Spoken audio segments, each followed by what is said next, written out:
Confronted my fiancé over his inappropriate behavior with my stepbrother, and now we're facing a family crisis and our wedding is on hold. My stepbrother Tim, male 18, has been part of my family since he was a little boy. I, F33, am obviously quite a bit older than him, but we have always been very close. Even though we aren't related by blood, has always been my little brother. I have been with my fiancé Mike for 10 years, so he knows Tim very well and he has always been very fond of him. They have always spent time together joking and playing around, so that's not weird. I have always thought Mike saw Tim as a little brother. Tim has always been a sweet, bubbly type of kid. He's very friendly and affectionate. He went through a period when he was around 16 when he seemed quite sad and withdrawn. Then when he was 17 he came out as bisexual and he seemed much more happy and confident once he opened up. Lately he has been back to his usual self. I've noticed he can be quite flirty with certain people, usually my friends. I don't think he means anything by it. It seems like he just finds it fun and enjoys getting some attention. He's a very good-looking boy and people tend to flirt back. I've had to tell off a few of my friends, but there's only been one occasion when someone has been seriously out of line. I had to cut out one of my female friends entirely. Tim doesn't direct his flirtiness at Mike. However, over the last few months I've noticed Mike tends to involve himself when Tim is having those kind of interactions with someone else. It wasn't blatant enough to say for sure it was intentional, but it was enough that I noticed and started being more watchful. Since then I've noticed other things. Mike can be quite physical with Tim, hugging him, ruffling his hair, tickling him. That wasn't unusual when Tim was younger, but he's 18 now and it seems slightly out of place. Mike has asked him some really personal questions about sex, then acted like he was just kidding around to embarrass Tim when I told him to cut it out. Edited to add. A commenter elsewhere suggested I should include an example of what he asks in my main post. He has asked Tim how he masturbates or what he thinks about when he's doing it. To me that's totally inappropriate. Then recently there have been 2 separate occasions when I've noticed Mike browsing Tim's Instagram, which has a lot of photos of him. Then he seemed guilty when he saw I was there. I know it doesn't sound like much, but I get such a strange vibe from Mike when he's around Tim and I can't ignore it. Am I going crazy? I feel so uncomfortable about this. The fact that my fiancé might be attracted to someone else is one part of it, but I'm more worried by the fact it's my little brother who's still practically a kid.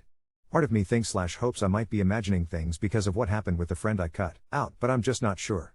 What can I do? If I ask Mike about this he's going to go ballistic regardless of whether or not it's true. I know Tim wouldn't dream of doing anything with him and I'm confident he'd tell me if Mike was inappropriate. Update 1. Then we all spent Christmas Day together. To cut a long story short, we had a huge argument on which led me to believe my suspicions were correct and we are not currently on speaking terms. I'm staying with family but they are unaware of the whole story. I'll try not to make this unnecessarily complicated. Please ask if anything is unclear. I didn't have a chance to speak to anyone in my family about my concerns before we all spent Christmas together and it didn't seem like it would be appropriate timing anyway. Mike and I were due to spend the day at my mom and stepdad's home. My Tim still lives there full time. We live nearby so we weren't staying over. My mom mentioned the day before that Tim was inviting a friend whose family doesn't celebrate. That isn't an unusual situation so I didn't think anything of it. When Mike and I arrived, Tim's friend was already there. They were both very friendly and polite, then after a while they went to play video games together in the main seating area. It was quite obvious they either liked each other or were already dating. They were awkwardly flirting with each other and holding hands when they thought no one was looking. Everyone, apart from Mike, thought it was cute. Mike was extremely quiet and snappy for more or less the entire time we were there. He was drinking more than usual. I was driving so I didn't drink at all and my parents only had a drink or two so it stood out. He snapped at me when I asked what was wrong and when I suggested he slow down. It was very uncomfortable. My mom and Tim were both getting anxious. Tim's friend seemed confused. My stepdad was obviously losing patience with Mike's behavior. We ended up leaving right after dinner because I was so uncomfortable and he was silent the whole journey home. When we got back I asked him what the hell his problem was. I don't remember precisely what was said so I'm mostly paraphrasing. He said he guessed that he was the only one who noticed what a rude little shit Tim was being and that he ignored everyone and spent the whole day making out with his friend. He used a very aggressive tone of voice and sarcastic air quotes when he said friend. I told him that was totally untrue and even if it wasn't I couldn't understand why he would be so irate about my little brother paying more attention to his friend than him. I asked him why he's been so weird about Tim, but I made absolutely no reference to the specific concerns I've been having. Mike completely lost his temper and said, "Are you saying you think I want to FK your little brother?" Or something similar. It was a bizarre outburst and he said some very unpleasant, graphic things which he decided I was accusing him of. This was unprompted by me and I don't see how he would have jumped straight to that conclusion unless there was an element of truth to it. I don't remember exactly what I said in response. I didn't really challenge him and I told him he was scaring me. He went to the spare room and slammed the door. I drove back to my parents' place and told them we had a fight. I've been staying there since. I told Mike we need to talk and he said I agree, but he's barely been in contact and hasn't responded to any of my suggestions of when we could talk. I have no idea what's happening. My family are obviously aware something is wrong but I haven't fully explained it and I don't know how. They have noticed it's directed at Tim but they seem to think it's due to homophobia rather than anything else. Tim is upset and worried. I really don't know how honest I should be with him. I don't even know for sure what Mike's issue is. I've told him he's done nothing wrong and it's Mike's problem. Obviously Mike and I haven't made any decision about our relationship because we've barely spoken. It doesn't look positive. I don't know if I could feel the same about him after how he's behaved. His strange behavior around Tim is also one of several things I've been worried about, and his outbursts scared me no matter what caused it. I don't know what the hell to do. I'm open to suggestions. Thanks. An edit on what my original post said. I'm not sure where to start as I wasn't expecting anywhere near this many comments, but I wanted to address some of the points being raised.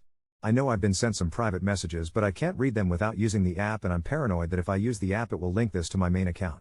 A lot of people suggested Mike may have harmed Tim in some way when he was younger. I can't say for sure, I haven't asked him.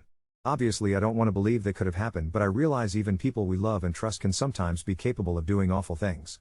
I never had any concerns about how Mike acted when Tim was younger.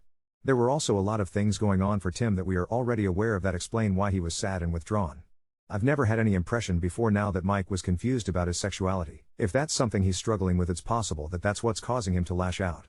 I've also never known him to be homophobic, but I can't 100% rule that out as a possibility either. As bad as it sounds, homophobia would be preferable to the alternatives. I posted this as a comment, but I'll add it here. When I say Tim is flirty, I don't mean he's sexually inappropriate in any way. He's an awkward teenage boy. It's mainly things like expressions and body language. It's obvious because he's not very good at it. It's normal for teenagers to act like that at times. It doesn't bother me too much if people think it's funny or cute, but grown adults should be able to restrain themselves around a teenage boy batting his eyelashes at them. Not literally, but hopefully you get my point. If he crossed any lines or did anything to make someone uncomfortable or himself unsafe, obviously I would speak to him about that, but to my knowledge he's never come close. I will talk to my parents and Tim today. I just need to figure out what to say. I agree that honesty is best. I'll look into legal advice on how to move forward with Mike. Obviously we aren't yet married, we don't have kids, pets or a mortgage. We do have a shared tenancy and a joint account for bills, but that's it. I don't think the relationship has a future regardless of where his anger is coming from. I still want to speak to him though. Update 2. I received a text from Mike saying he wants to talk but wants to explain in writing first to allow him to express himself calmly. He said, "I know what you think this is and I understand why, but I promise it's not like that." He then told me he sent an email and asked me to read it before speaking. I'm paraphrasing because it was a long personal email. He said he experienced confusion about his sexuality when he was a little younger than Tim is now. It went badly, a close friendship ended, and he ended up never addressing those feelings and ignoring that part of himself. Tim coming out brought out a lot of confusing feelings. He admitted that he did initially believe he was attracted to Tim/jealous of people Tim was interested in. He admitted he did think about him sexually. He said he never would have acted on this and he was disgusted with himself for thinking that way, which caused even more difficult feelings. He said he now realizes that he is envious because he regrets never exploring when he was Tim's age, and seeing him now makes him feel bitter, especially seeing him with his friend/boyfriend. He apologized for his behavior and for lashing out the way he did, and he said he hopes we can talk. I haven't replied. I do plan to talk to him. I have a lot of questions. His explanation makes sense in some ways, but I don't know if I'm comfortable with it. It doesn't change the angry outbursts or the fact that he thought about my little brother sexually. I don't know if that's something I can accept and move on from. He asked me not to speak to my parents or Tim before speaking to him first. I haven't said yes or no. I understand why he's asking, but I feel like I need Tim's perspective. Update 3. I spoke to my little brother last night. He actually came to me rather than the other way around. I feel bad for that because it shouldn't have been his responsibility. I was trying to figure what to say. He was just asking if I was okay after arguing with Mike. Obviously it's not usual for me to stay with my parents. However, I got the impression there were things he was holding back. I apologized for Mike's behavior at Christmas and I asked him if he'd noticed Mike behaving strangely or making him uncomfortable before now. He said yes, he thinks Mike has been acting differently around him since he came out. He mentioned the very intrusive personal questions as an example, and I agreed that it was completely inappropriate for Mike to talk to him like that. He said he didn't want to make a big thing of it because he knows some straight people get overly curious. He didn't seem fully convinced by that. I told him I was very concerned about how Mike was speaking to him and behaving around him, and I asked him if he'd done or said anything else to make him uncomfortable. He said there was nothing big and he didn't want to imagine Mike would ever do that or view him in that way. He said he has felt uncomfortable at times at things he's said or the way he's been looking at him or talking to him, but he felt bad for feeling that way. I tried to reassure him that he's done nothing wrong and it's completely unacceptable for Mike to treat him that way, and he isn't wrong to feel uncomfortable. I tried to encourage him to open up, but he didn't want to. I had no idea how much to tell him about what Mike said because I didn't want to upset or worry him. I told him Mike and I are no longer together, and I asked him to tell me if Mike tries to contact him in any way because I'm concerned about his behavior and his lack of respect for Tim's boundaries. I brought up social media to remind Tim to be cautious about his privacy settings and block Mike. I asked if Mike ever interacted with his social media and he said no. I didn't want to bring up that I'd seen Mike looking at his Instagram because Tim was already upset and worried, but I thought the important thing was just to make sure he's safe for now. Tim kept apologizing. I tried my best to be reassuring that none of this is his fault. I'm furious with Mike for putting him through this. I asked Tim if he had anyone he feels comfortable talking to and he mentioned the boy who he had over at Christmas. He confirmed they are dating. He said he's been very supportive and he was concerned by how Mike was acting. I don't feel like I've handled it well, but I hope he at least knows he can talk to me. My parents have gone away for the weekend, so I haven't discussed it with them yet. Update 4. I will try to summarize as briefly as I can. Mike contacted me and said that he wanted to talk but would prefer to explain himself in writing first to allow him to express himself more calmly. He said, "I know what you think this is and I understand why, but I promise it's not like that." In his email he said he experienced confusion about his sexuality when he was a teenager. He had a difficult experience, rejection and losing a friendship, and ended up never addressing those feelings and trying to hide and ignore that aspect of himself. He said that Tim coming out brought out a lot of confusing feelings, and he admitted that he did initially believe he was attracted to Tim/jealous of people Tim was interested in, and he admitted he did think about him sexually. He said he never would have acted on this and he was disgusted with himself for thinking that way. He said he now realizes that he is envious because he regrets never exploring when he was Tim's age, and seeing him now makes him feel bitter, especially seeing him with his friend/boyfriend. He apologized for his behavior and for lashing out the way he did. He wanted me to speak to him before I spoke to Tim or my family, which I didn't agree to.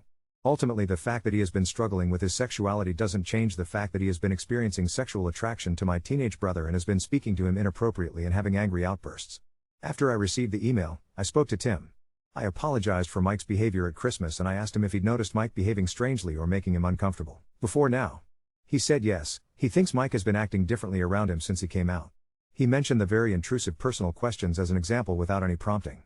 I agreed that it was completely inappropriate for Mike to talk to him like that.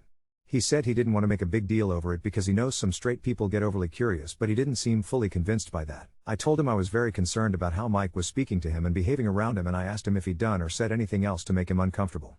He said there was nothing big and he didn't want to imagine Mike would ever do that or view him in that way. He said he has felt uncomfortable at times at things he's said or the way he's been looking at him or talking to him, but he felt bad for feeling that way. I tried to reassure him that he's done nothing wrong and it's completely unacceptable for Mike to treat him that way and he isn't wrong to feel uncomfortable. I tried to encourage him to open up, but he didn't want to. At the time, I wasn't sure how much information to give him because I didn't want to overwhelm him. I told him Mike and I are no longer together and I asked him to tell me if Mike tries to contact him in any way because I'm concerned about his behavior and his lack of respect for Tim's boundaries. I brought up social media to remind Tim to be cautious about his privacy settings and block Mike. I asked if Mike ever interacted with his social media and he said no. I didn't want to bring up that I'd seen Mike looking at his Instagram because Tim was already upset and I thought the most important thing was just to make sure he's safe for now. I asked him if he had questions or wanted to know more and he was definite that he didn't. He kept apologizing. I did my best to reassure him that none of it is his fault. After he'd had a little time to process what we had already discussed, I asked if we could talk more and he agreed. To keep it brief, he is now aware of everything I have discussed in my post and my updates. My mom and stepdad are also aware. It was an extremely difficult conversation. Tim is confused and hurt. Our parents are understandably furious. I had expected them to be angry with me for putting Tim at risk, but fortunately they weren't, at least not outwardly. Everyone is feeling a lot of guilt. Tim is blaming himself regardless of how much we reassure him. My parents and I are blaming ourselves for not recognizing what was happening. Tim was adamant that Mike hadn't done anything else that we aren't already aware of. However, the way he expressed this was by saying things like it was nothing serious or it was stupid really. He admitted that there were multiple occasions that he felt uncomfortable because Mike got far too close, was looking at him very intently or put his hand on his leg or touched his face. He said it felt very uncomfortable, but he didn't think it was enough to be certain that he was being inappropriate. I have ended my relationship with Mike. Initially he was calm and said he understood. However, I've since had to clearly explain that I am not the right person to provide him with emotional support right now. I gave him a couple of suggestions of people or services he could speak to and I have now blocked him. Where possible, I'm hoping to deal with the practical matters like our tenancy through a third party. I want as little contact with him as possible. I haven't thought about what to say to mutual friends. However, my closest friends are people I met through work who don't know him well, so I won't be isolated. That's about all I can say. I appreciate the advice and support I received. Update 5. I've made multiple posts elsewhere, so there is more information in my history, but the TLDR summary gives a basic idea of the background to this. I am posting because I'm desperate for advice on how I can support my brother. To be clear, he is now accessing therapy from a trained professional. I'm just looking for advice on how I might approach repairing our personal relationship, which has definitely been damaged. The main issue is that my brother blames himself for Mike's behavior, and any time we spend time together he winds up getting upset and apologizing. He is trying his best to appear like everything is fine, but he is not his normal self and he is avoiding people when he is normally very social. I desperately want him to feel comfortable around me again, but I don't know how to encourage this. If anyone has any suggestions of things I can try, please let me know. Since my last update, things have changed in ways I never could have anticipated. I've gotten used to some sense of new normal these last months, staying at my parents', making sure Tim is okay, all of us building a routine with Mike no longer in our lives. There have been small moments of hope, Tim laughing again, my mum making his favorite breakfast after his early morning therapy appointment, or my stepdad taking him for their silly Saturday morning errand runs, where they buy more snacks and weird impulse gadgets than actual food. If you saw that surface, you'd think we were through the worst. But as those who have lived through upheaval know, sometimes what bubbles up after quiet is as complicated as what came before. Things with Mike are, thankfully, logistically over. We've signed paperwork to release the lease. He collected what was left in our apartment while my best friend was present. No direct contact, no drama. Emails and practicalities only, a stilted, sterile end, but mercifully clean-cut. There's nothing left to say to him and I don't think there ever will be. But Tim and I. It's a different story. If you remember, he started therapy, twice weekly at first, now weekly as he and his therapist felt best. He likes his therapist and says it's fine, in the way that teens say something is fine when they mean it's exhausting and hard and sometimes useful, but I don't want to talk about it. I thought with the pressure off, he'd bounce back. He hasn't. At least, not in ways that are visible. I worried my presence was a reminder of all of it, so I dialed back for a week. Then, in that empty space, he sent me a text that broke my heart. I feel like I broke our family. I wish I hadn't come out, or at least not then. Sorry. Don't be mad. I just want you to be okay. No amount of rational reassurance has changed how he feels. He's still seeing his boyfriend, call him Jamie, for ease, who's been a genuine anchor through all this, but Tim barely hangs out with the rest of his friends. He stopped going to art class and he skipped 2 days of school, something he has never done in his life. When I try to get him to join me for one of our old traditions, marathon movie night, midnight runs to the corner shop, he says he's tired and maybe next time. He used to be the one pestering me, now I feel like a figure in the doorway, not sure if I'm welcome. He says he's fine. He's not. Last weekend, what little peace we'd found suddenly shattered all over again. Tim and Jamie had gone out skating at the local park. It's not really my scene, but now and then I go to watch, and provide the necessary embarrassment quota by bringing snacks and yelling "Don't fall." Like I'm 80. Jamie came back to our place unexpectedly without Tim. He looked uncomfortable, eyes darting. He told me that a guy matching Mike's description had come by the park, not up close, but sitting in his car, parked up by the far gate, watching. He recognized the car from photos at our old place. Jamie said, as carefully as he could, that the guy wasn't doing anything but looked over a lot and Tim noticed. Apparently, Tim tensed up instantly and wanted to leave. When I checked, I found missed calls from a private number on my phone. Let me make this clear, there was nothing overt, nothing I could call the police over or report, even the idea that maybe someone just has a similar car crossed my mind, but my instinct screamed. Tim had gone for a walk on his own after, Jamie said. He didn't come home until almost 11, unusual for him, and when he did he lied and said they'd just lost track of time. He disappeared into his room the rest of the night. I wanted desperately to ask him, did Mike try to talk to you? Did he contact you? Were you scared? But there's this line now, an invisible don't push rule, and I was too afraid of making it worse. Instead, I sat there with my phone gripped in my hand like a lifeline, waiting for him to say something, anything. He didn't. I texted my therapist, yes, I finally caved, as several of you suggested, and she was blunt. Your brother is processing trauma in his own way and on his own timeline, but he doesn't have to do it alone. He needs proof he's not a burden, for you, for the family, for his boyfriend. Show, don't just tell. Be steady. So I took a risk, I left an envelope at his door.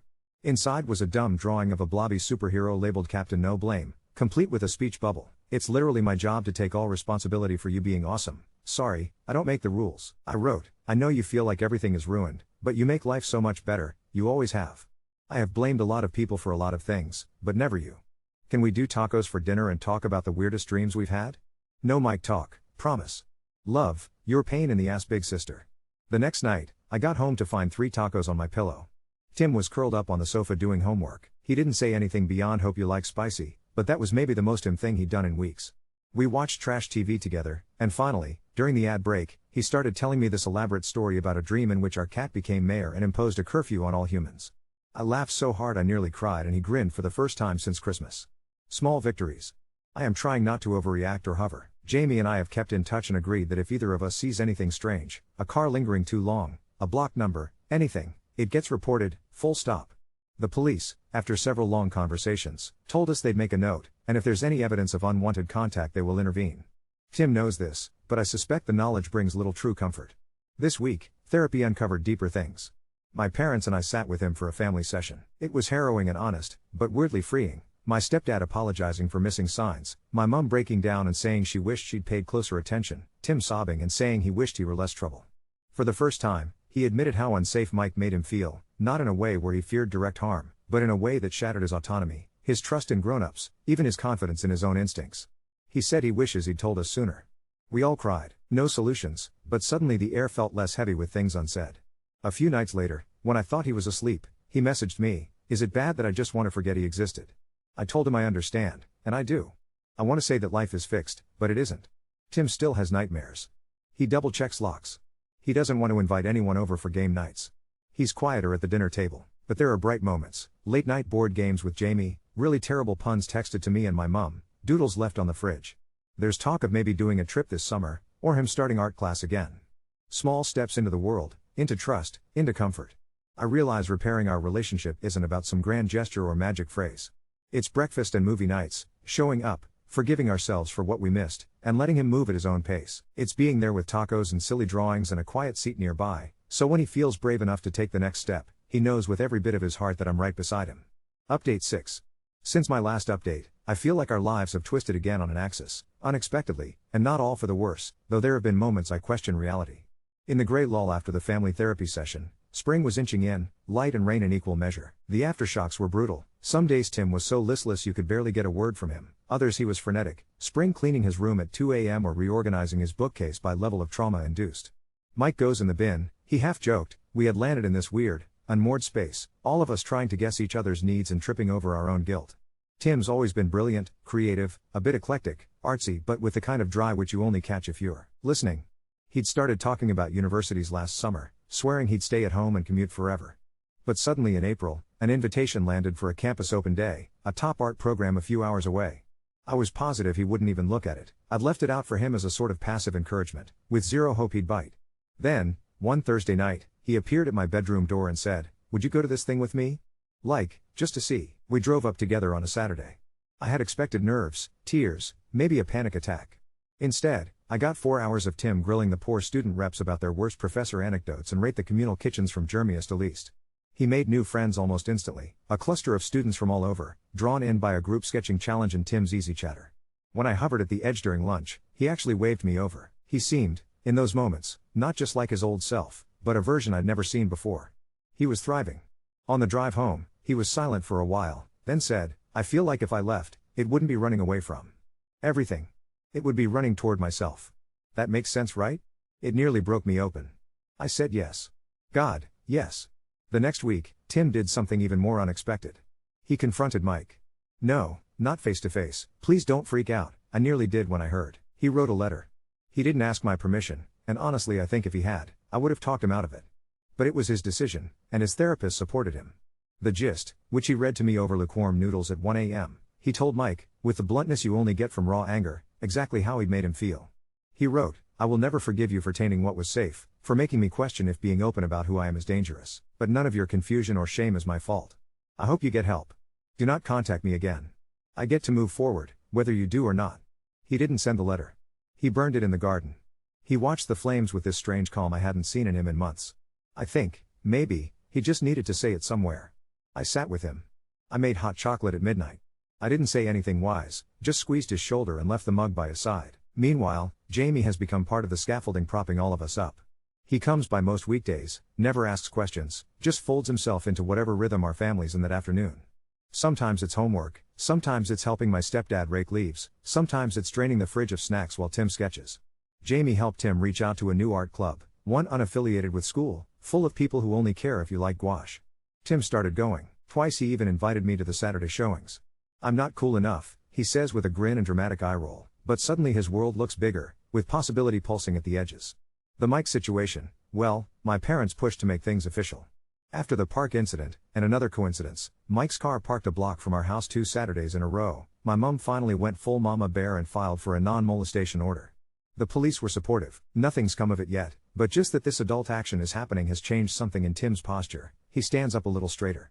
He knows he isn't helpless, and neither are we. Through all of this, the guilt has eased a little, replaced by this fierce, molten protectiveness, not just for Tim, but for my own boundaries too. I started prioritizing real rest, making time for my own therapy and for actual friendship. I even went to a trivia night. I was appallingly bad at 90s music. My therapist says there's a name for this phase, the messy renaissance, where you've survived the disaster and now you have to figure out who you want to be on the other side. But the biggest change? Tim's outlook. The kid who wouldn't leave his room now insists we walk to get ice cream, even when it's raining. He's still got shadows, he's anxious, startles easy when a phone rings or someone knocks late. But he's no longer blaming himself out loud. I overheard him and Jamie planning a road trip for summer. 3 days, 3 cities, sketchbooks and playlists, no mic-shaped ghosts allowed. In the strangest, most backward way, this chaos forced us to say aloud every ugly, sticky emotion we used to dodge. We're transparent now. Tim will sigh and say I need space or today's a hard day. I'll tell him honestly when I'm anxious, or when I miss how simple things used to be, and he'll awkwardly pat my back and say same, honestly. We're learning that loving each other, after a rupture, is about returning again and again, after arguments, silence, even betrayal, and refusing to be pushed out of each other's worlds. If you're reading this because you've been where we have, or worse, I hope you believe me, recovery is never as linear as you hope, but the surprises can be so good. Siblings can survive almost anything, sometimes even thrive. I'm more grateful than I can express that my little brother is still the bravest person I know. And for the first time since any of this began, I feel like our lives are rolling forward, not defined by a man we left behind, but by the future Tim, all of us, get to actually choose. I don't know what update 6 will be. Maybe it will be another setback, maybe it will just be a review of which university Tim picks, or maybe it'll be as mundane as whose turn it is to wash dishes after nacho night. But what matters right now is we're still here, together, scarred, messier, but hopeful in a way I didn't believe possible 6 months ago.